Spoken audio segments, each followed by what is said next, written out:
शं वरुणः शन्नो भवत्वर्यमा शन्न इन्द्रो बृहस्पतिः शन्नो विष्णुरुक्रमः ॐ शान्ति शान्ति शान्तिः।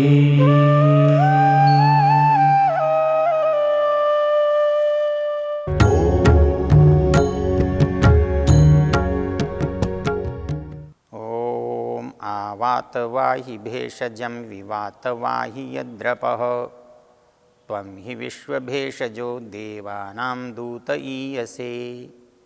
ओम शांति शांति शांति। हम इस वेद ज्ञान की चर्चा में ऋग्वेद के दशम मंडल के वात सूक्त पर बात कर रहे हैं।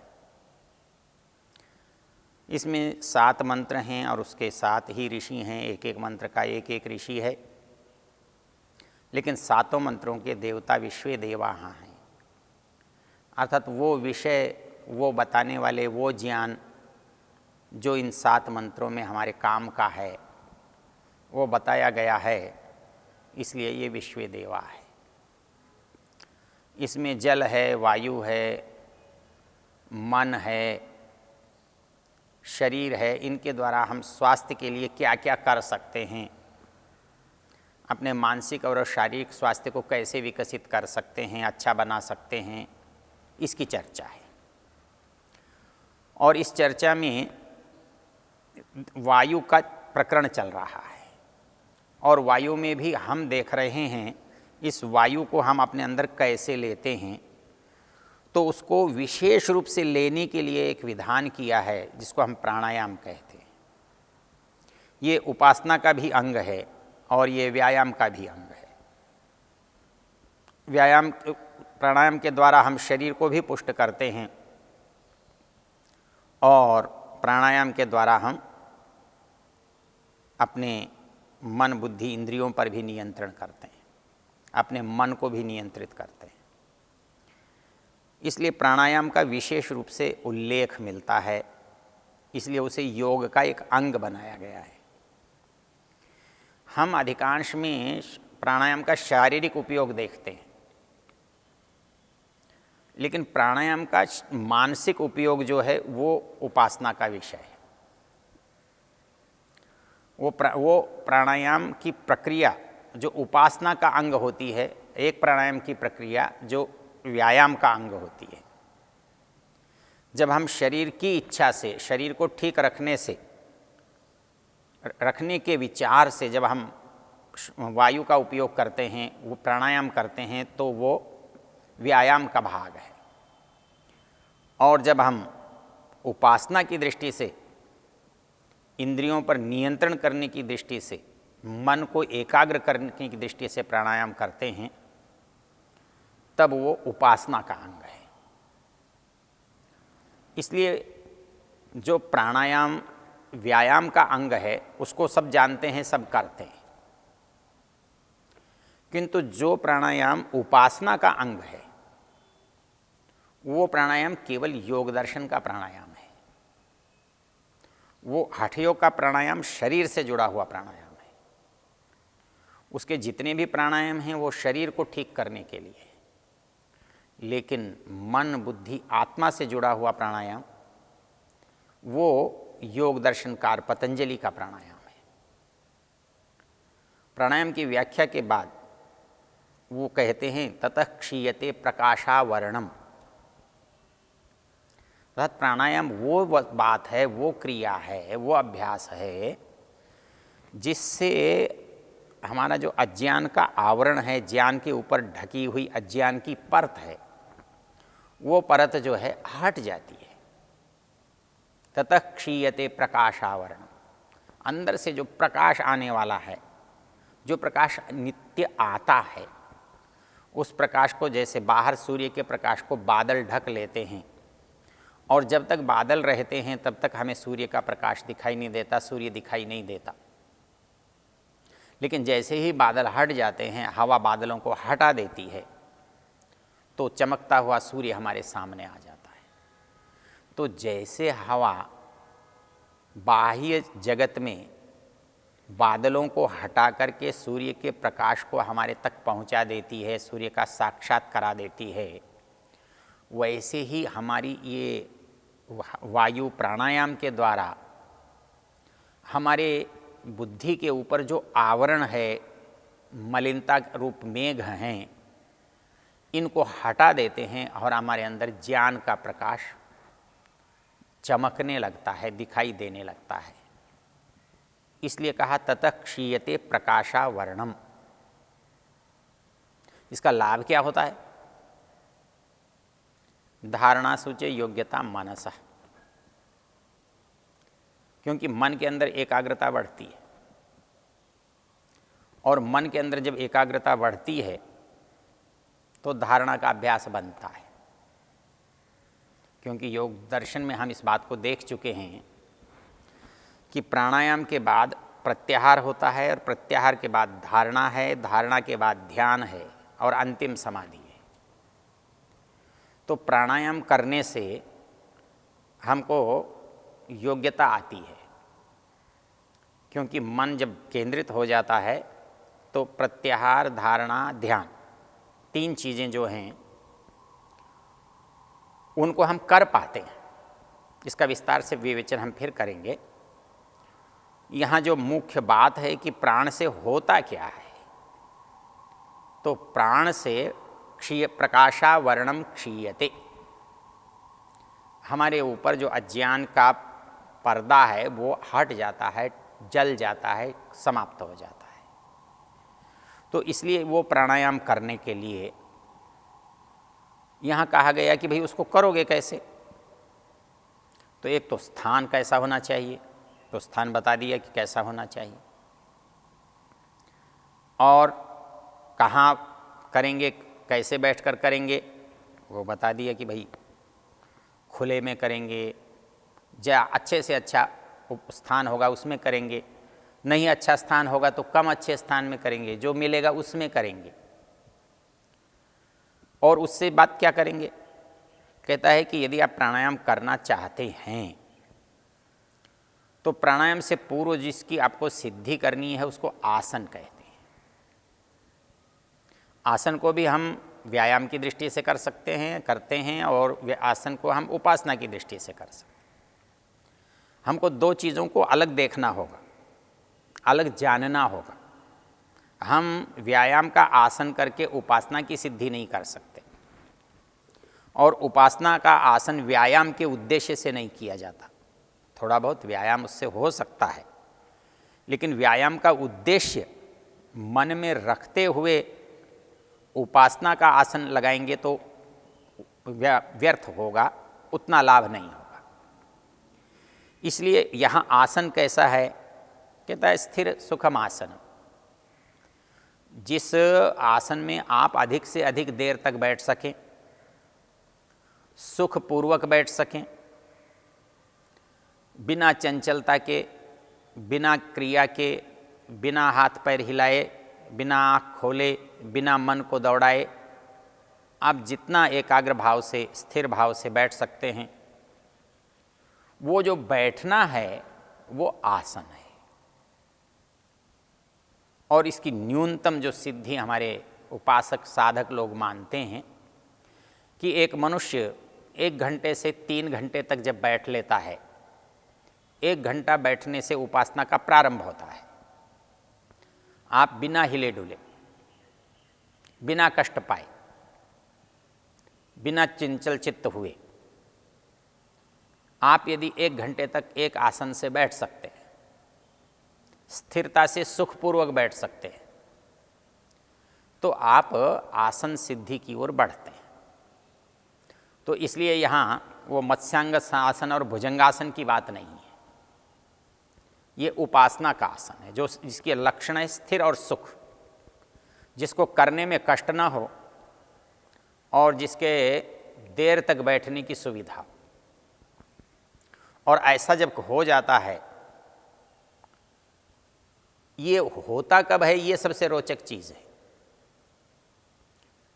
उसके लिए योग दर्शनकार एक सूत्र लिखते हैं, प्रयत्न शैथिल्यानंत समापत्तिभ्याम।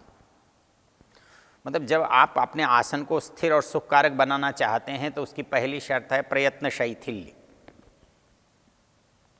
अर्थात कुछ भी आप जबरदस्ती न करें, बलपूर्वक न करें, परिश्रम प्रयत्न से न करें, प्रयत्न शैथिल्य। और केवल प्रयत्न शैथिल्य से आप बहुत देर तक नहीं बैठ सकते, क्योंकि आपका ध्यान, आपका विचार शरीर के उसी भाग में रहेगा, तो आपको कष्ट का अनुभव होने लगेगा, देर तक होने में उद्विग्नता की प्रतीति होगी। तो उसके लिए दूसरा उपाय क्या? अनंत समापत्ति। आपका ध्यान ऐसी वस्तु में जाए जो कभी समाप्त ही न हो,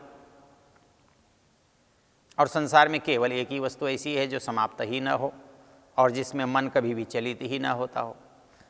जब तक कोई चीज़ का हमें स्वाद न आए हम उसकी ओर नहीं बढ़ते, लेकिन यदि किसी वस्तु में आनंद आने लग जाए, स्वाद आने लग जाए, तो हम उस वस्तु में लगे रहते हैं। कोई व्यसनी भी व्यसन में इसलिए रहता है कि उसको व्यसन करके सुख लगता है, व्यसन करके अच्छा लगता है, वो व्यसनों के पीछे भागता है।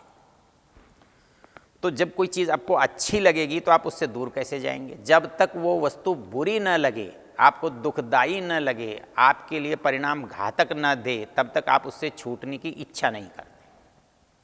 और यदि वो चीज़ अच्छी लगती है, उससे लाभ होता है, उससे सुख मिलता है, तो दुनिया में कौन ऐसा व्यक्ति होगा जो उससे बचेगा? तो इसलिए संसार के सारी वस्तु इस कसौटी पर नहीं उतरती।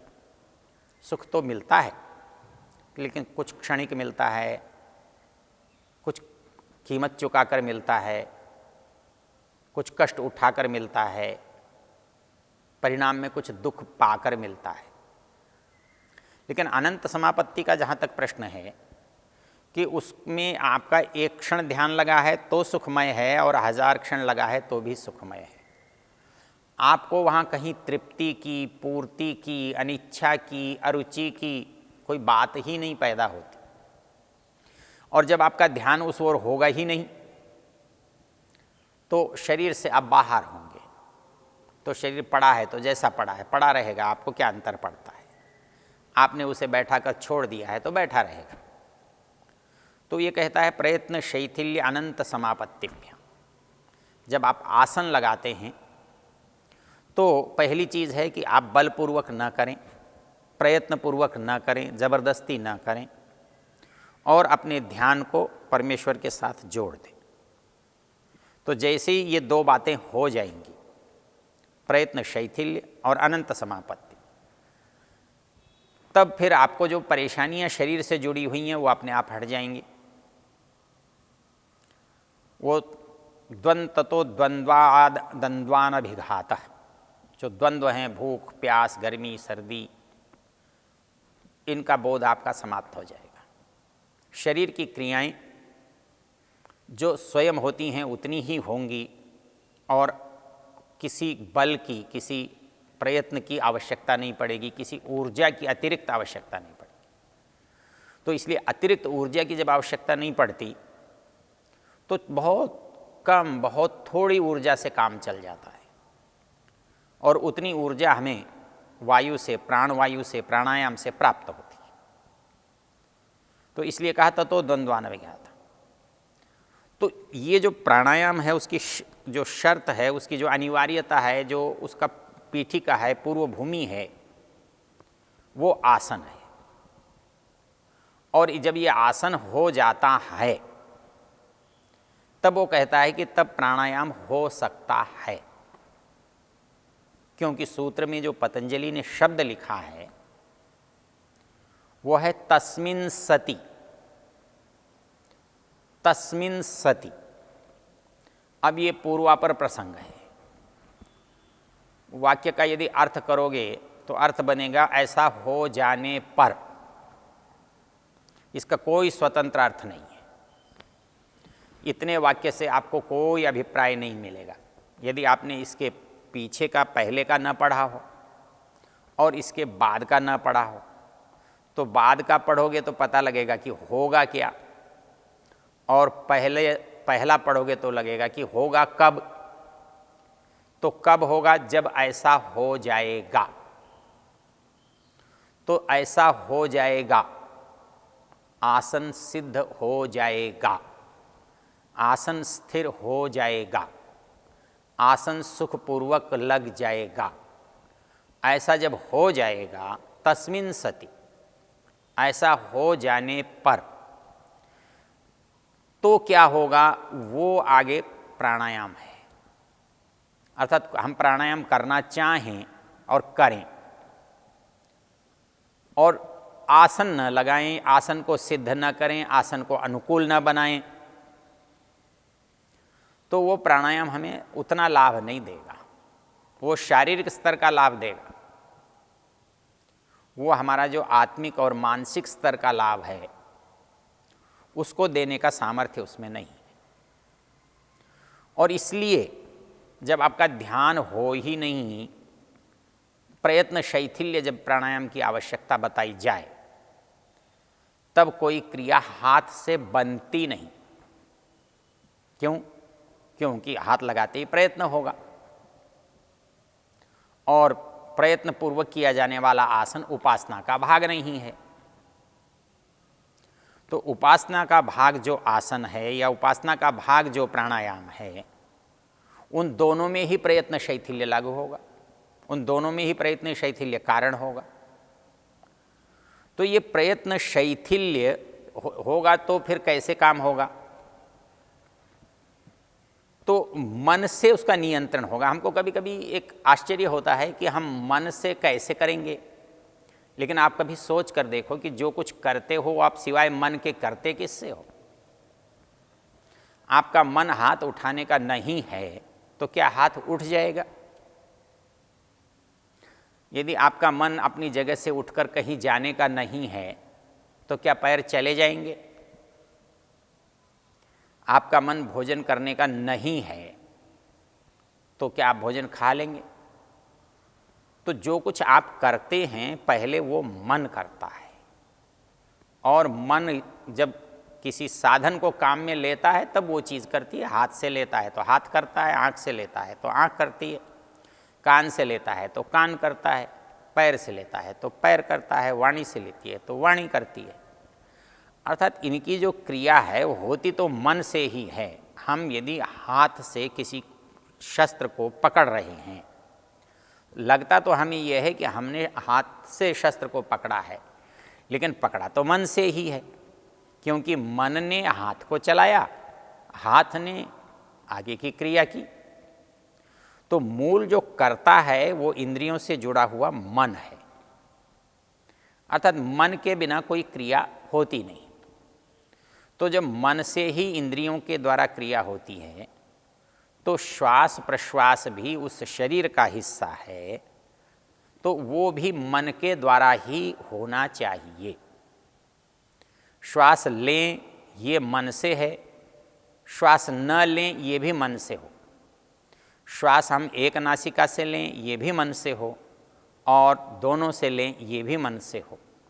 तो इसलिए साधना में, उपासना में प्राणायाम बिना प्रयत्न के होता है, और व्यायाम में प्राणायाम प्रयत्न से हो सकता है।